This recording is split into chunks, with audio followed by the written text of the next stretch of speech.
오늘 우리가 함께 읽은 본문은 금송아지를 만들어 우상을 숭배함으로 하나님과 언약을 깨트린 자들을 향하여 하나님께서 모세에게 내가 이들을 다 진멸하겠다 이렇게 말씀하실 때 모세가 긍휼을 베풀어 주시기를 간구하는 기도를 드렸고 하나님께서 그 기도를 들으시고 그 백성을 용서하시는 하나님의 긍휼과 은혜를 증거해 주는 본문입니다. 이 말씀을 살펴볼 때 성령께서 우리에게 하나님의 자비와 긍휼을 더 깨닫고 그 안에서 기뻐하며 즐거워하는 자들이 되는 이런 기름 부음의 은혜를 한량없이 부어주시기를 소원합니다. 자, 금송아지를 만들고 우상 숭배를 범한 이스라엘의 죄를 우리가 앞 시간에 살펴봤는데요. 이것은 실로 심각한 죄였습니다. 특별히 두 가지 이유에서 그러하였는데, 첫째는 그들이 금송아지를 만들고 숭배한 것은 그들이 하나님과 더불어 언약을 맺은 이후 가장 첫 번째 행한 일이 바로 언약을 정면으로 거스리는 금송아지를 만들어 우상을 숭배했다는 사실입니다. 여호와께서 지금 산 위에서 모세에게 내가 너희와 거할 성막을 이렇게 만들어라 말씀하고 계시는 그때였는데요. 그들이 모세를 기다렸다가 모세를 통하여 주신 대로 성막을 잘 만들고 그리고 몇 년간이라도 그 성막 제도에 따라 하나님을 잘 섬기고 그러다가 정말 그들이 광야길에 지치고 힘들고 피곤하고 또 하나님께서 그들을 돌보시지 않으신 적은 없지만 또 아말렉이 쳐들어왔던 것처럼 그런 큰 어떤 고난이나 어려움이 있어서 하나님의 뜻대로 살다가 힘쓰고 애를 써보다가 다른 신을 찾고 우상을 숭배했다면 그것도 이해할 수 없는 일이지만 그런데 이들은 지금 하나님의 뜻대로 살겠다고 맹약한 지 40일도 되지 않았고 하나님이 그 백성 모두에게 말씀하시고자 할 때 하나님 우리에게 직접 말씀하지 마세요. 우리가 죽을 것 같습니다. 모세에게만 말씀하시고 모세가 전하는 말을 우리가 듣겠습니다.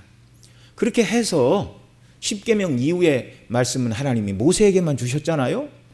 그래서 그들의 원대로 모세를 불러 성막을 지금 이렇게 지어라 말씀하시고 있는 그때에 산 아래서 하나님의 언약의 말씀 십계명의 1계명, 2계명, 3계명을 파기하고 금송아지를 만들어 우상 숭배를 했다는 사실입니다. 놀랍게도 그들이 하나님과 더불어 언약을 맺고 행한 가장 첫 번째 일이 언약을 깨는 일이었다는 말입니다.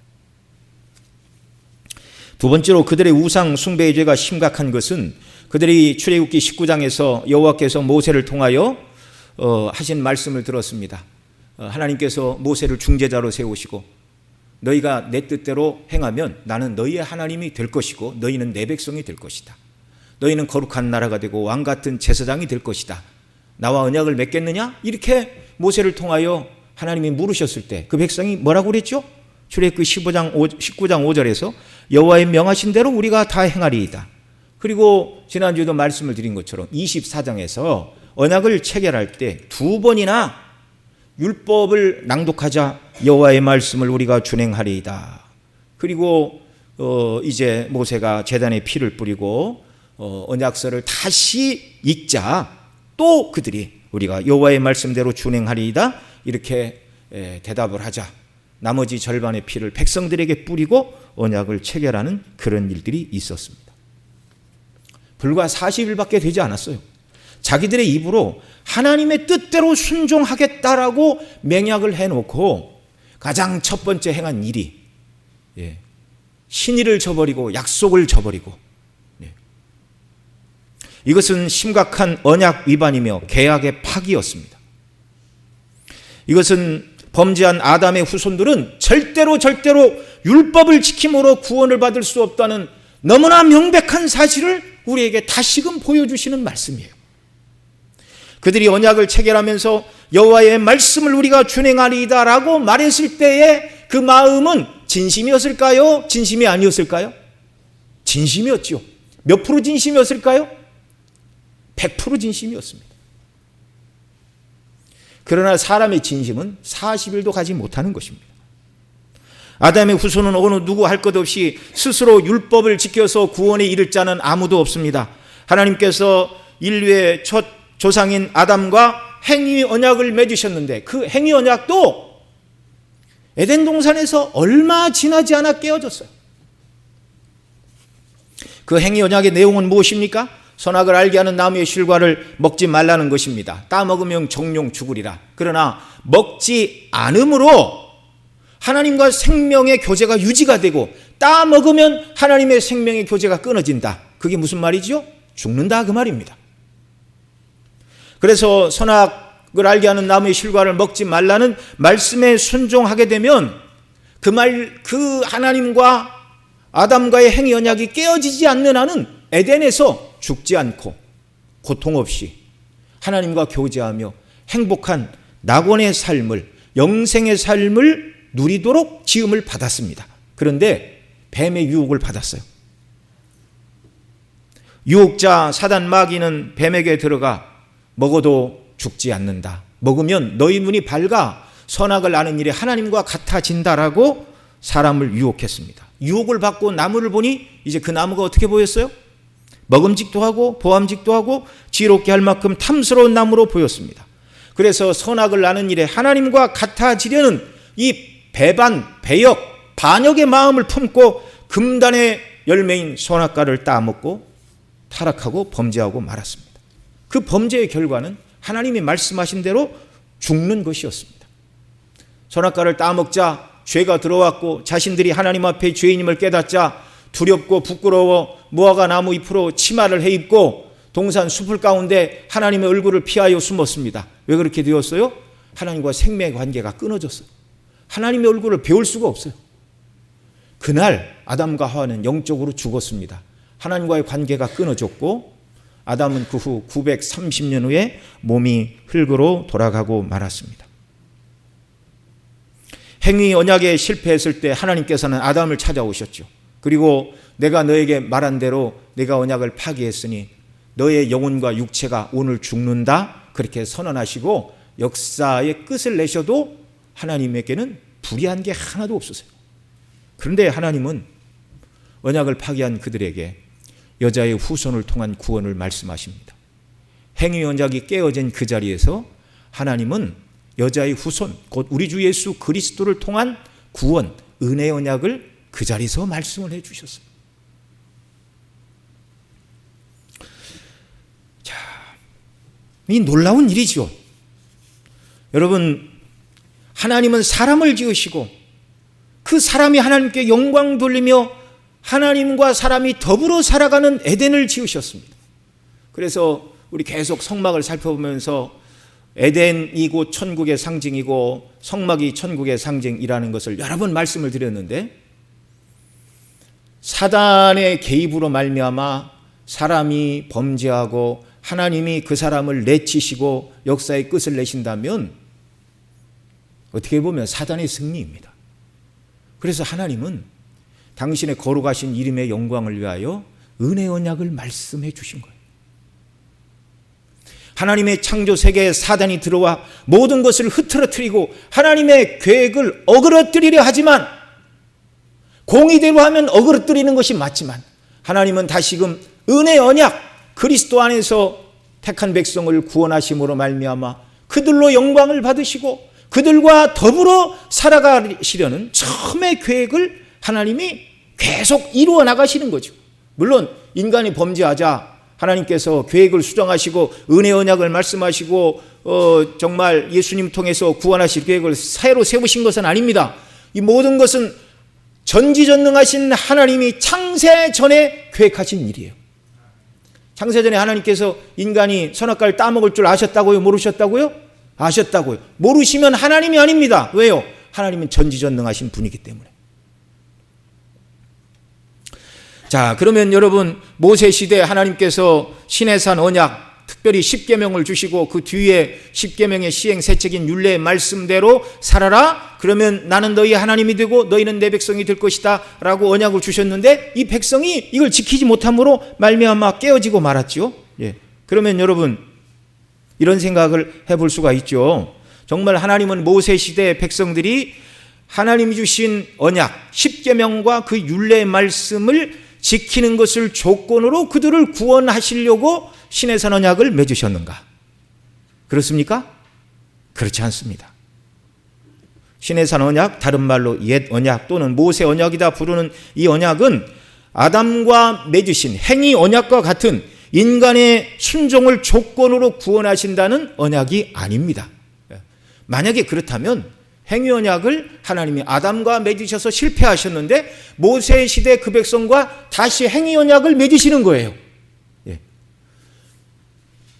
이게 말이 됩니까? 안 됩니까? 말이 안 되죠. 왜요? 아담은 에덴에서 원죄가 없었어요. 원의를 가지고도 하나님과의 행위 언약을 깼다면 아담의 모든 후손들은 원죄를 가지고 태어나는데 원죄를 가지고 태어난 인생들이 하나님의 뜻대로 순종하여 약속을 지킴으로 자기의 의로 구원 얻을 가능성이 조금이라도 있습니까? 없습니까? 조금도 없어요. 전혀 없어요.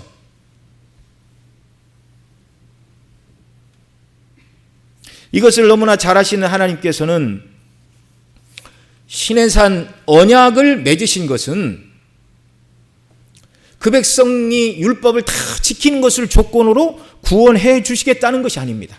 이미 그들을 애굽에서 구원해 내셨고 구원받은 백성답게 살아가는 길을 십계명과 율례를 통하여 말씀을 해 주신 것입니다. 물론 모세와 맺으신 이 신의 언약의 외적인 조건을 보면 행위 언약의 요소가 있어요. 십계명을 지키는 것이 선악과를 따먹지 말라고 말씀하신 행위 언약의 조건처럼 보입니다. 그러나 실제적인 내용은 은혜 언약입니다. 왜 그렇죠? 이 언약을 체결하실 때 짐승의 피를 뿌리고 언약을 맺었는데 그 피는 무엇을 상징한다고 여러분 배워서 알고 있습니까? 그리스도의 피예요. 그리스도의 피. 그 백성들이 언약대로 살지 못할 것을 하나님은 미리 내다보셨고 짐승의 피를 뿌렸는데 그 모든 속죄제, 번제, 화목제의 모든 희생의 피는 우리 주 예수 그리스도의 대속의 피를 예표하는 것이었습니다.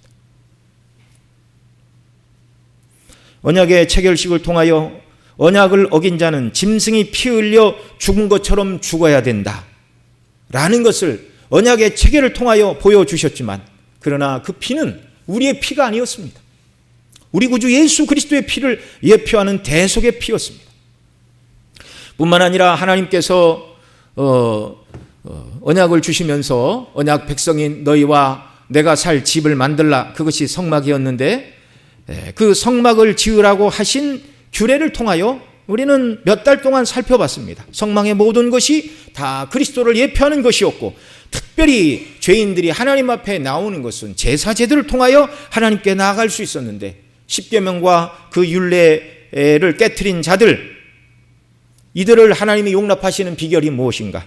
그들이 하나님께 드리는 속죄제와 속건제와 화목제를 드릴 때 하나님께서 그들을 용서하시고 하나님께 나와 예배하는 길을 마련한 것이 성막의 제도이고 제사 제도이고 예배 제도인데 그 모든 것의 핵심도 바로 우리 주 예수 그리스도였습니다.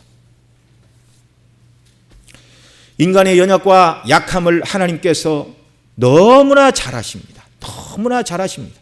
40일 전 시내산에서 언약을 체결하면서 여호와의 명령대로 다 준행하리다라고 말할 때 앞서 말씀드린 대로 이스라엘 백성들의 마음은 100% 진심이었어요. 100%.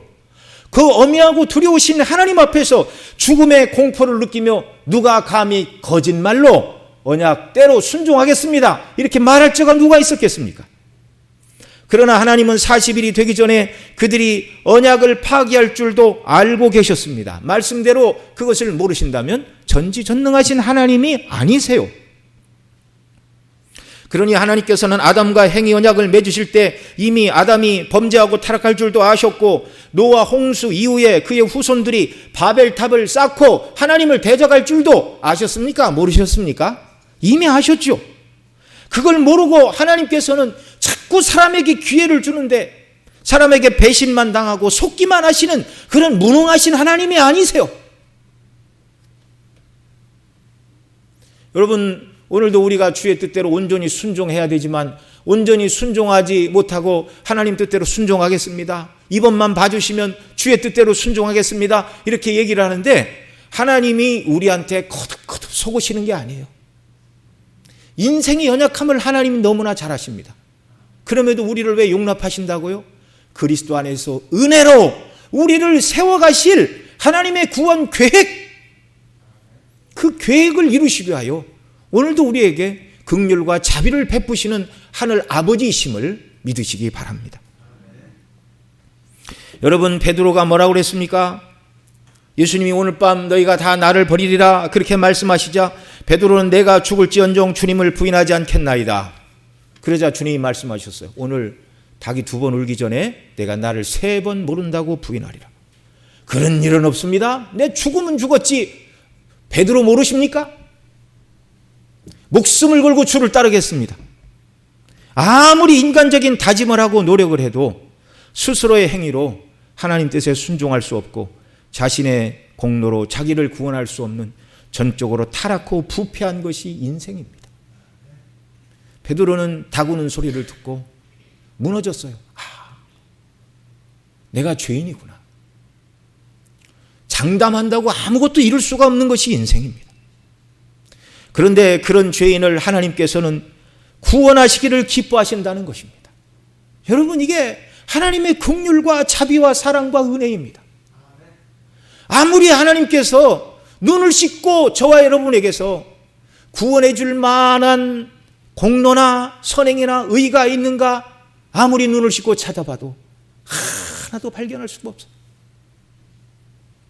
그래서 그리스도 안에서 저와 여러분을 택하시고 구원하시는 것입니다. 그 백성의 죄를 그리스도 안에서 용서하시고 구원하실 뜻을 오늘 본문에서도 발견할 수 있습니다. 금송아지를 만들어 언약을 파기한 자들은 하나님께서 그들의 죄를 물어 멸하신다 하여도 아무런 불평과 원망을 할 수 없는 엄청난 죄를 지었습니다. 오늘 본문에서 여호와 하나님은 모세의 중보 기도를 들으시고 14절에 보면 뭐라고 그러시죠? 여호와께서 뜻을 돌이키사 말씀하신 화를 그 백성에게 내리지 아니하시느니라.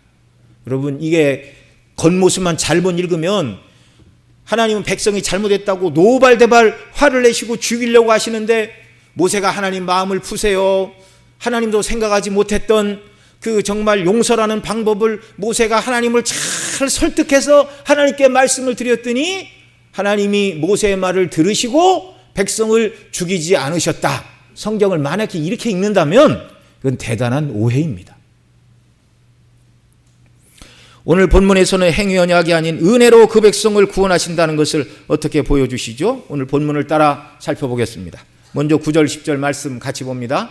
여호와께서 또 모세에게 이르시되 내가 이 백성을 보니 목이 곧은 백성이로다. 그런즉 나대로 하게 하라. 내가 그들에게 진노하여 그들을 진멸하고 너로 큰 나라가 되게 하리라. 여기 9절에서 내가 이 백성을 보니 목이 곧은 백성이다. 하나님이 이렇게 말씀하십니다.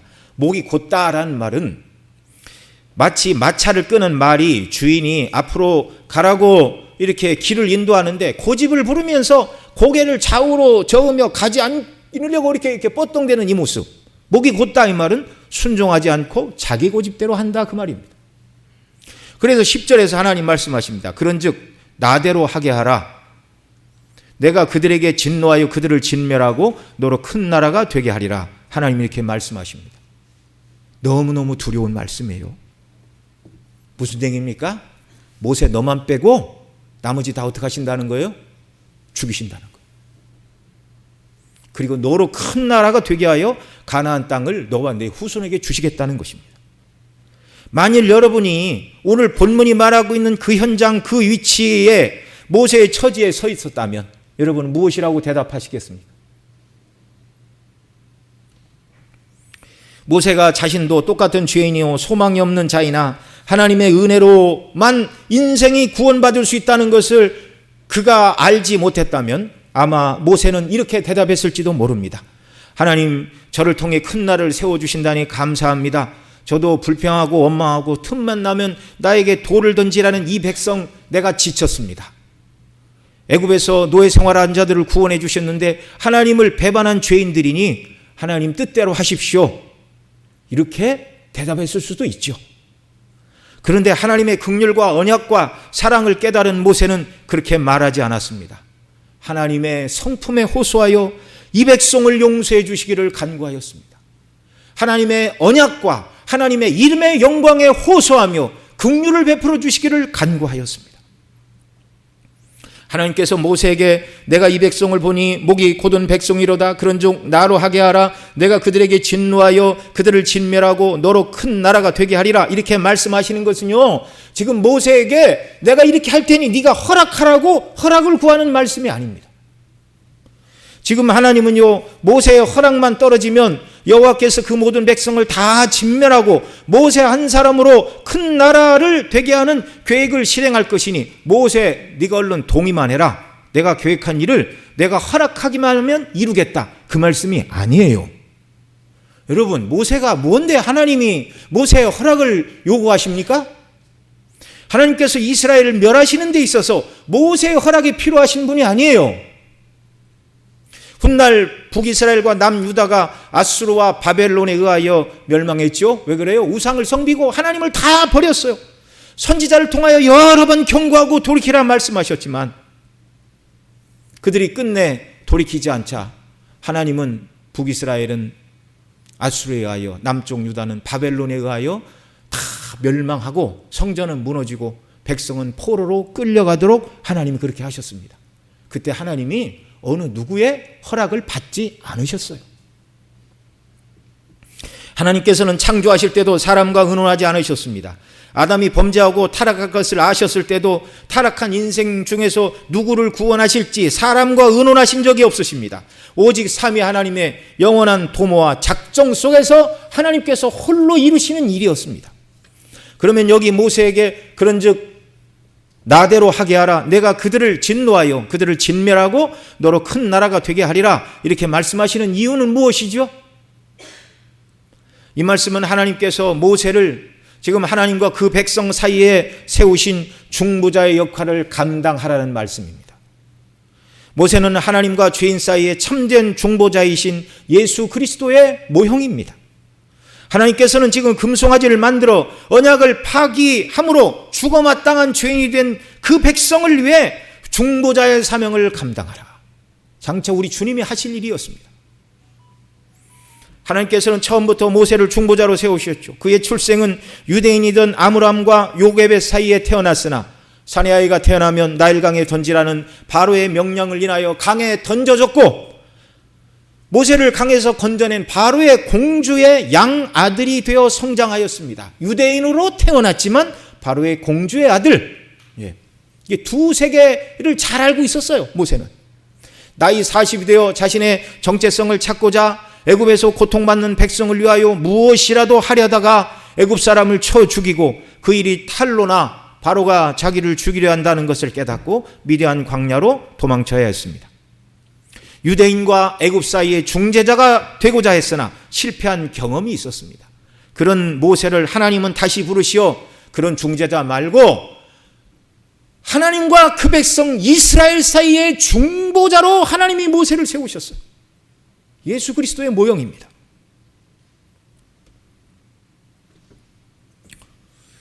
모세는 중보자 그리스도의 모형인 것을 성경이 여러 군데 말합니다. 예수님과 모세 모두 그 백성을 하나님 앞으로 앞장서서 이끌고 지도하는 영도자들이었습니다. 고린도전서 10장 1절로 2절을 보면 우리 조상들이 다 구름 아래 있고 바닷 가운데 지나며 모세에게 속하여 다 구름과 바다에서 세례를 받고 이렇게 말하였는데, 그런데 로마서 6장 3절에 보면 참된 그리스도인들을 향하여 그리스도 예수 앞하여 세례를 받고라고 이렇게 말하고 있습니다. 예수님과 모세는 연약한 인생들을 용서하는 그런 품성을 가지고 있었습니다. 민수기 12장에 보면 모세의 누나 미리암과 형 아론이 모세를 비방하였습니다. 그런데 모세가 한마디도 대답하지 않았어요. 우리 주님도 베드로전서 2장 23절에 보면 욕을 받으시되 대신 욕하지 아니하시고 고난을 받으시되 위협지 아니하시고 이렇게 말씀하십니다. 예수님과 모세 모두 하나님과 백성 사이에서 중보자의 사명인 제사장의 직분을 감당했습니다. 시편 99편 6절에 보면 그의 제사장들 중에는 모세와 아론이 있고 라고 이렇게 노래하고 있습니다. 여러분, 우리가 생각할 때는 가장 첫 번째 제사장은 대제사장은 아론이고 아론의 아들들만 제사장인 것으로 생각을 하는데 그렇지가 않습니다. 레위기 8장에 보면 대제사장과 제사장들의 위임식을 행할 때 제사장이 되어 짐승을 잡고 제단에 피를 바르고 아론과 그 아들들의 오른쪽 귓불이, 오른손 엄지손, 오른발 엄지가락에 피를 바르고 그들에게 기름을 붓는 제사장의 사명을 누가 감당했습니까? 모세가 했어요. 모세가. 우리 주 예수 그리스도께서는 아론의 반차를 쫓은 제사장이 아니라 멜기세덱의 반차를 쫓은 영원한 대제사장으로 자기 자신을 제물로, 그리고 자기 자신이 대제사장이 되어 구약 성전에 오래도록 드려졌던 그 모든 제사 제도를 완결하는 완전한 희생의 제사를 하나님 앞에 드리셨다고 히브리서 기자가 증거하고 있습니다. 또한 성경은 명백하게 예수님과 모세가 중보자라고 말합니다. 먼저 신명기 5장 5절에 보면 이렇게 말합니다. 그때 너희가 불을 두려워하여 산에 오르지 못하므로 내가 여호와와 너희 중간에 서서 여호와의 말씀을 전하였노라. 두려워 떨던 그들, 하나님과 백성 사이 중간에 서서, 이게 중보자예요. 하나님의 말씀을 백성에게 전하고 백성의 말을 하나님에게 전할 뿐만 아니라 백성의 죄를 인하여 하나님 앞에 용서를 구하는 일, 제사장의 일, 중보자의 일이었습니다. 예수님의 중보자 되심에 대하여는 디모데전서 2장 5절에서 하나님은 한 분이시요 또 하나님과 사람 사이의 중보도 한 분이시니 곧 그리스도 예수시라 라고 말씀하고 있고, 히브리서가 계속해서 말하는 바 그리스도의 대제사장의 중보자의 사역을 기록하고 있습니다. 그러면 여러분, 오늘 본문에서 모세는 그 중보자의 사명을 어떻게 감당하고 있습니까? 오늘 본문 11절로 13절 같이 읽습니다.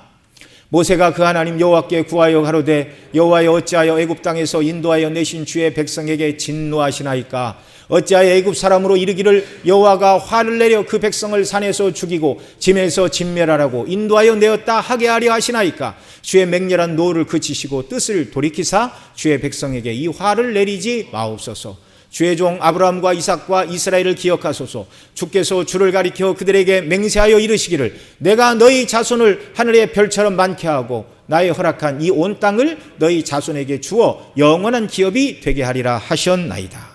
이게 모세가 중보자로서 하나님께 드린 기도입니다. 하나님이 이 기도를 들으시고 그 백성을 용서해 주셨어요. 하나님의 계획 속에 이게 다 포함되어 있는 것입니다. 이 기도에서 모세는 크게 3가지 또는 4가지 하나님의 속성과 하나님의 영광과 약속을 따라서 기도를 드리고 있습니다.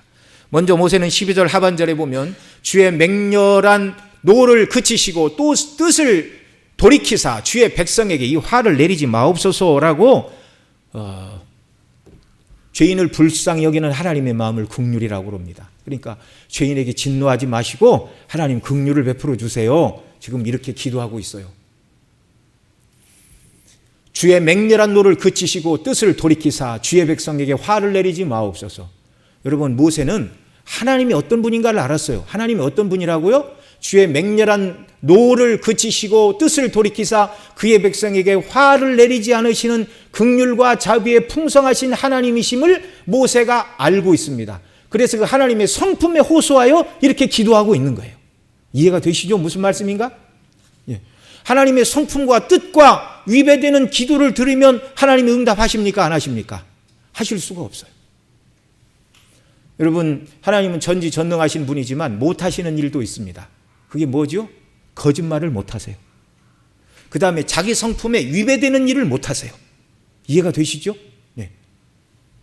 그러니까 하나님의 성품이 그 백성이 죄를 지었을 때 맹렬한 노를 그치시고 뜻을 돌이키사 화를 내리지 않으시는 긍휼과 자비의 하나님이 아니라면 아무리 모세가 기도해도 그 기도는 응답될 수 없다는 말입니다. 우상 숭배를 하지 말라고 하신 출애굽기 20장 4절로 6절 다시 한번 봅니다. 너를 위하여 새긴 우상을 만들지 말고 또 위로 하늘에 있는 것이나 아래 땅에 있는 것이나 땅 아래 물속에 있는 것에 아무 형상이든지 만들지 말며 그것들에게 절하지 말며 그것들을 섬기지 말라. 자, 그러면서 하나님 뭐라고 그래요? 나 여호와 너희 하나님은 어떤 하나님? 질투하는 하나님. 그래서 하나님 엘, 그 다음에 질투, 칸나, 그래서 엘 칸나, 질투의 하나님, 그렇게 부릅니다. 자, 너희 하나님은 질투하는 하나님인즉, 그러니까 왜 질투하신대요? 우상 숭배하는 자들을 하나님이 질투하신대요. 그래서 질투하시는 하나님이 행하시는 일이 무엇입니까? 하나님인즉, 첫째는 나를 미워하는 자의 죄를 갚되 아비로부터 아들에게로 3, 4대까지 이르게 하거니와, 그 다음 이게 질투의 하나님이 하시는 일이에요. 두 번째는 뭡니까? 나를 사랑하고 내 계명을 지키는 자인 1000대까지 은혜를 베푸느니라. 여기 지금 2계명 주시면서 나를 사랑하고 내 계명을 지키는 자라고 말씀하셨으니까 좁은 문맥에서 해석을 하면 누구에게 1000대까지 은혜를 주신다는 거예요? 우상 숭배를 안 하는 자들에게.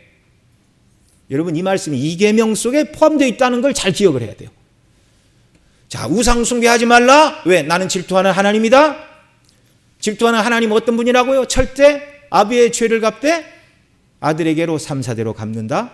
그러나 나를 사랑하는 자, 우상 숭배하지 않고 내 방식대로 내 뜻대로 바르게 예배하는 자에게는 1000대까지 은혜를 베푸는 하나님이다. 이 하나님이 어떤 하나님이라고요? 질투하시는 하나님.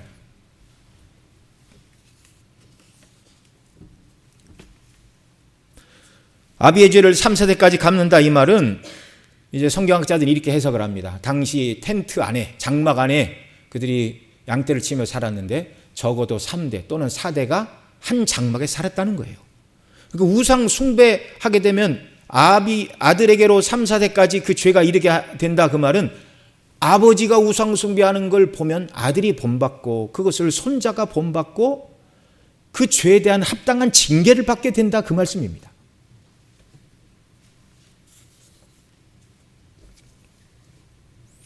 계속적인 징계가 아니고 당대의 징계요. 돌이키는 자들에게는 회복의 은혜를 말씀하시는 것입니다.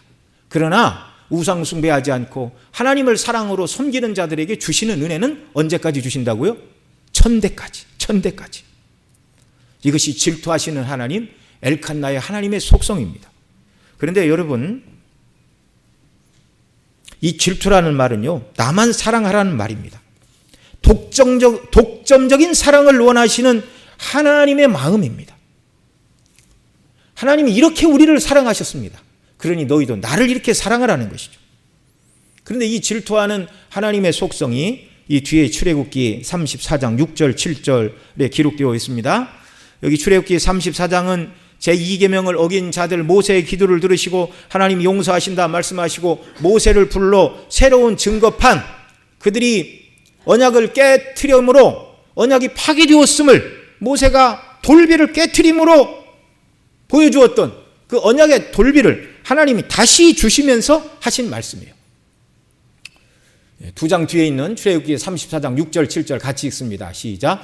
여호와께서 그의 앞으로 지나시며 반포하시되 여호와로라 여호와로라 자비롭고 은혜롭고 노하기를 더디하시고 인자와 진실이 많은 하나님이로다. 인자를 1000대까지 베풀며 악과 과실과 죄를 용서하나 형벌받을 자는 결단코 면죄하지 않고 아비악을 자손 3, 4대까지 보응하리라. 여러분, 여기 7절에 보면 인자는 1000대까지 베풀고 아비의 죄악을 3, 4대까지 보응하신다라는 말씀이 앞서 어디서 나왔죠? 출애굽기 20장 4절, 5절, 6절. 질투하시는 하나님 어떻게 하신다고요? 아비의 죄를 갚되 3, 4대, 아비가 잘한 일에 대하여 은혜를 갚되 1000대까지. 근데 여기 이 말씀이 7절에 기록되고 있어요. 그러면 이제 6절에서는 하나님이 나는 질투하는 하나님인지 이렇게 말씀하셔야 되는데, 질투하는 하나님이라고 말씀하지 않으시고 그 하나님의 성품을 풀어서 말씀하십니다. 뭐라고요? 여호와로라 여호와로라 자비롭고 은혜롭고 노하기를 더디하고 인자와 진실이 많은 하나님이라. 이 하나님이 질투하시는 하나님이십니다. 독점적인 사랑을 원하시는 거예요. 여러분, 사람들이 생각할 때 정말 부정한 남편이나 아내를 질투한 사람은 법정에 고소를 하고 헤어지고 다시는 얼굴을 보지 않을 것 같지만 하나님의 질투는 그런 것이 아니에요. 하나님의 질투는 그런 것이 아니에요. 하나님의 질투는요, 죄를 행한 자들을 돌이키고 회개하게 하시오 온전히 하나님만을 섬기도록 회복하시는 그 하나님의 사랑, 이 하나님이 질투의 하나님이심을 여러분 믿으시기 바랍니다. 이 하나님의 모습이, 질투의 하나님의 모습이 가장 분명하게 기록된 구약 성경이 바로 호세아서입니다. 하나님은 호세아에게 음란한 여인을 아내로 맞으라 하셨고, 그 여인이 호세아의 아이도 아닌 결혼한 다음에 음란한 자녀를 낳았어요. 그리고 결국 다른 사람에게 팔려간 그 여인을 하나님은 돈과 곡식을 주고 다시 사와서 그를 사랑하라 이렇게 말씀하셨습니다. 어떤 사람들은 거룩하신 하나님께서 부정한 여인을 다시 아내로 맞으라는 것은 있을 수 없는 일이다, 이것은 허구이고 사실이 아니고 하나님의 말씀일 수 없다, 별소리를 다 합니다. 여러분, 사람이 생각해도 말이 안 되는 소리죠. 그런데 하나님이 왜 호세아에게 사람 생각에도 말도 안 되는 이 일을 명하십니까? 이스라엘의 모습이 이와 같은 거예요. 10번을 버리시고 100번을 버리셔도 하나님의 진노를 다 풀 수 없지만, 그런데 이 질투하시는 엘칸나의 하나님은 호세아에게 너를 버리고 떠나간 내 아내, 음란한 자식을 낳고 지금도 다른 데 가서 노예 생활하고 있는 그 여인을 돈 주고 사와서 사랑하라. 왜? 이 백성 이스라엘이 나를 버렸다, 음란을 행하였다, 우상 숭배를 하였다. 그러나 나는 이 백성을 버리지 않고 내가 이들을 다시 사랑할 것이다 라는 사실을 호세아를 통하여 보여주신 것입니다.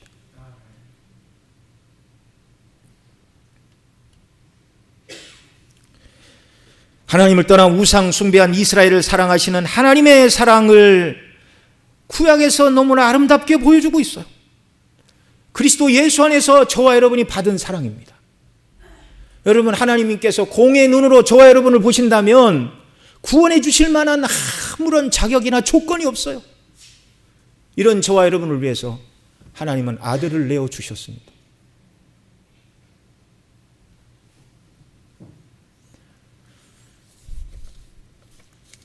두 번째로 모세는 하나님께 간구하기를, 애굽 사람들로 이르기를 여호와가 화를 내려 그 백성을 산에서 죽이고 지면에서 멸하려고 인도하여 내셨다 하게 하리이까. 이 12절 상반절에서 이렇게 말하는데, 모세의 기도는 그것입니다. 하나님의 이름의 영광을 위해서 이 백성을 멸해서는 안 됩니다. 첫째는 하나님의 긍휼과 자비에 호소하여 질투하시는 하나님, 인자와 긍휼과 자비에 풍성하신 하나님, 이 백성을 용서해 주세요, 이렇게 기도한 것이고, 둘째는 하나님의 이름의 영광을 위해서 이들을 멸해서는 안 됩니다. 왜냐하면 애굽 사람들이 뭐라고 그러겠습니까? 애굽에서 빼내고 홍해를 건너게 하더니 결국 하나님이 그 백성을 광야에서 건사할 능력이 없어서 다 죽였다. 그 이방인들로 하여금 거룩하신 하나님의 이름이 멸시를 받아서야 되겠습니까? 하나님 긍휼을 베풀어 주십시오.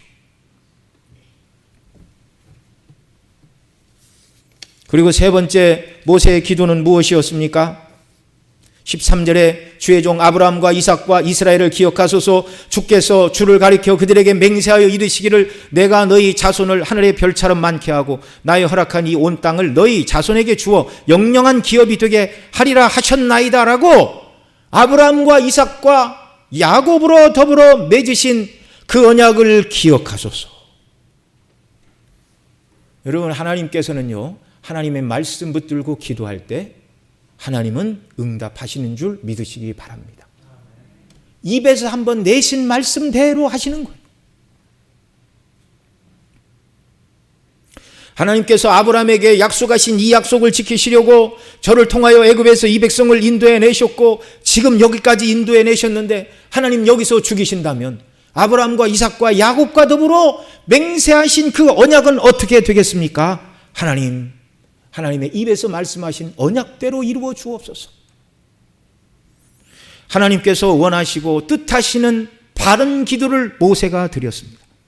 하나님께서는 참된 중보자이신 예수 그리스도의 모형으로 먼저 모세를 세우시고, 모세가 하나님이 어떤 분인가를 온전히 깨닫고 하나님의 성품과 하나님의 이름의 영광과 하나님의 언약을 붙들고 간구하는 기도를 들으시고 그 백성을 용서하여 주셨습니다. 그래서 14절에 뭐라고 그래요? 같이 읽습니다. 여호와께서 뜻을 돌이키사 말씀하신 화를 그 백성에게 내리지 아니하시니라. 아멘. 여러분, 다시 말씀드립니다. 하나님보다 모세가 더 너그러운 사람이 아닙니다. 하나님은 죽이려 했는데 모세가 바득바득 하나님께 기도해가지고 하나님이 마음을 바꾸신 게 아니에요. 처음부터 하나님은 이런 분이셨어요. 모세에게 하나님이 누구신가를 보이시고 그리스도의 중보를 예표하는 모세의 중보의 기도를 들으시고 하나님이 그 백성을 용서해 주시는 자비와 긍휼과 은혜의 하나님, 그분이 그리스도 예수 안에서 우리의 하늘 아버지 되심을 믿으시기 바랍니다. 오늘 저와 여러분의 믿음이 떨어지지 않고 견고히 서 있는 것도 예수님의 중보기도 때문임을 믿으시기 바랍니다. 예수님은 십자가에 달리실 때 자기를 십자가에 못 박는 죄인들을 위하여 기도하셨어요. 아버지여 저희를 사하여 주옵소서, 자기 아는 것을 알지 못하니이다. 그 예수님의 기도가 하나님께 상달되어 함께 십자가에 달린 강도가 회개하였고 그 영을 집행하던 백부장도 영적인 눈이 열려 이분은 참으로 의인이로다, 그렇게 고백하게 한 것입니다. 자신을 십자가에 못 박는 자들을 위하여 하나님 아버지께 용서해달라고 구원하시고 간구하신 주님, 베드로의 믿음이 떨어지지 않도록 미리 기도하셨던 그 주님이 오늘 지금 하나님 보좌 우편에서 저와 여러분의 믿음이 떨어지지 않도록 시험에 든 자들이 시험을 이기고 하나님의 영광을 위하여 일어나 나가는 자들이 되기를 주님이 오늘도 기도하고 계심을 여러분 믿으시기 바랍니다. 로마서 8장 34절입니다. 누가 정죄하리요? 죽으실 뿐 아니라 다시 살아나신 이는 그리스도 예수시니 그는 하나님 우편에 계신 자요 우리를 위하여 간구하시는 자시니라. 믿으시기 바랍니다. 우리가 대단하고 결심이 대단해서 우리가 우리의 믿음을 지키고 여기까지 온 것이 아니라 주님이 기도하셨고 하나님이 은혜로 붙들어 주셨습니다. 골로새 3장 5절에 탐심은 우상 숭배니라 이렇게 말씀하고 있는데요, 우리는 하나님만 제1로 사랑해야 함에도 불구하고 재물과 권세와 명예와 쾌락에 대한 탐심으로 우상 숭배에 빠져 살던 자들이 아니었습니까? 변명할 수가 없어요. 하나님보다 더 사랑하는 것이 있다면 그것은 우상 숭배입니다. 탐심은 우상 숭배입니다. 그런데 예수님 안에 저와 여러분이 거하고 있으므로 탐심의 우상 숭배가 가득한 죄인을 구원해 주셨을 뿐만 아니라 예수님 믿은 이후에도 여전히 세상을 향한 탐심이 하나님에 대한 사랑보다 더 큰 우상 숭배자들인데 우리를 버리지 않으십니다. 멸하지 않으십니다. 이유가 뭐예요? 우리의 중보자 예수 그리스도께서 우리가 우상 숭배의 죄로 죽어야 되는 모든 죄에 대한 형벌과 저주를 십자가에서 다 담당해내셨기 때문입니다. 그리고 그 주님이 오늘도 기도하십니다. 아버지 하나님, 저 연약한 김태선 목사를 보십시오. 온전히 하나님을 사랑해야 됨에도 불구하고 그러지 못하고 탐심의 우상 숭배를 짓지만 저를 위해 내가 십자가에 못 박혀 죽었습니다. 긍휼을 베풀어 주시고 은혜를 주시어서 하나님의 영광을 높이는 자가 되도록 아버지 하나님 은혜를 달라고 주님께서 오늘도 저와 여러분을 위하여 기도하고 계심을 믿으시기 바랍니다.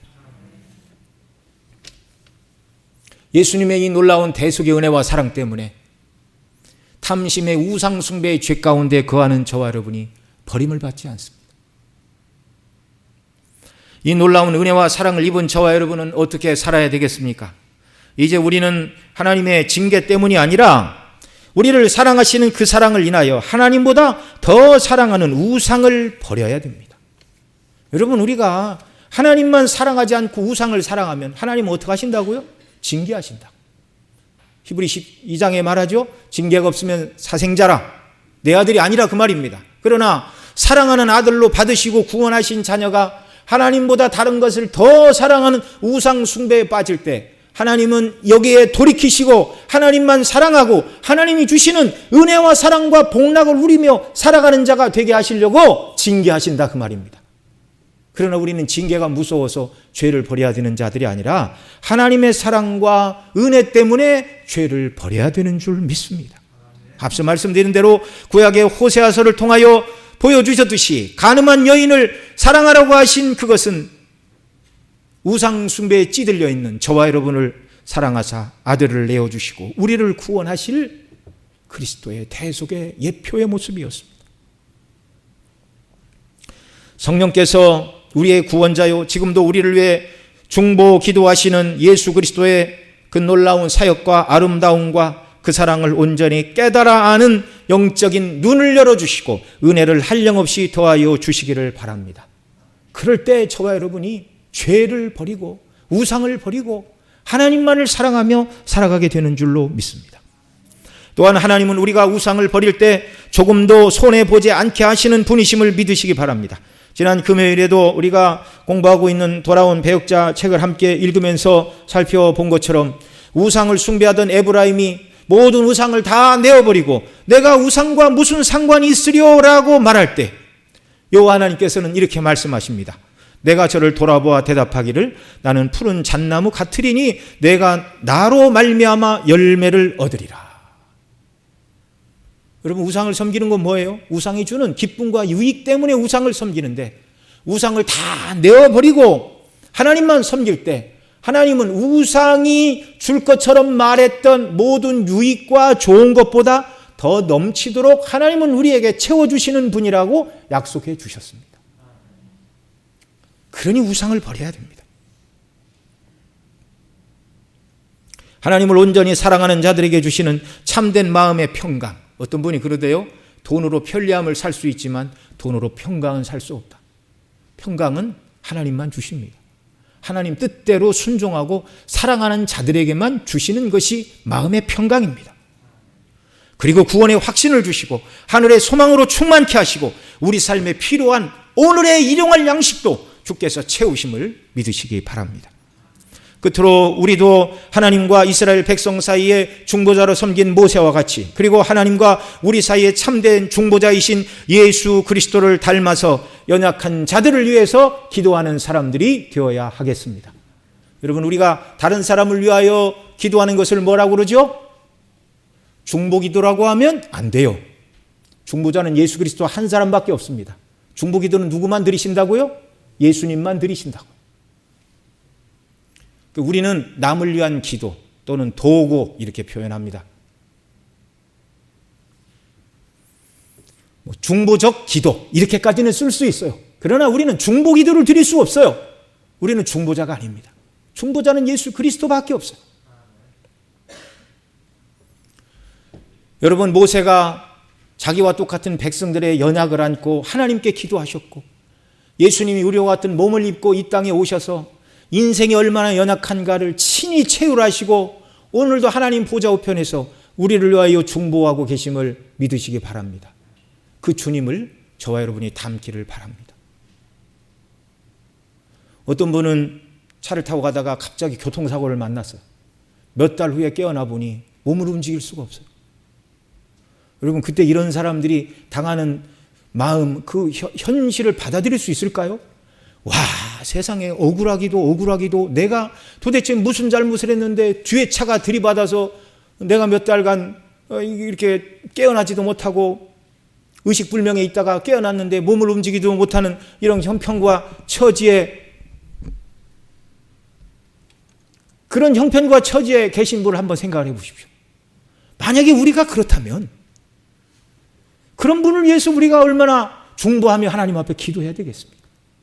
채우라는 마음. 우리 성도님들 여러분들이 지금도 코로나 때문에 집에서 예배를 드리시고 또 투병하시다가 이렇게 몸이 연약해져서 교회 출석하지 못하시는 분들도 계시는데 여러분, 위에서 기도해 주시기 바랍니다. 내가 그렇다면, 내가 그런 연약한 처지에 있다면 나를 위해 기도해 주는 분들이 얼마나 고맙고 감사하죠. 주님이 그렇게 하셨어요. 여러분, 예수님 밖에 우리 주변에 우리의 형제, 친척, 친구 중에 예수님 모르고 죽음을 향하여 사망의 절벽을 향하여 내달려가는 사람들을 불쌍히 여기시고 기도하는 역사가 있기를 바랍니다. 그들을 가슴에 품고 주여 나를 구원해 주셨듯이 저들도 구원하여 주옵소서. 예수님 믿고 죄사함 받아 구원받아 하나님의 자녀가 되는 은혜를 베풀어 주옵소서. 교회 안에 믿음이 연약한 성도들, 또 질고로 고생하는 분들, 어려운 일을 만난 분들, 낙심한 분들, 여러분 이런 분들을 바라보고 간구하는 역사가 우리에게 있기를 바랍니다.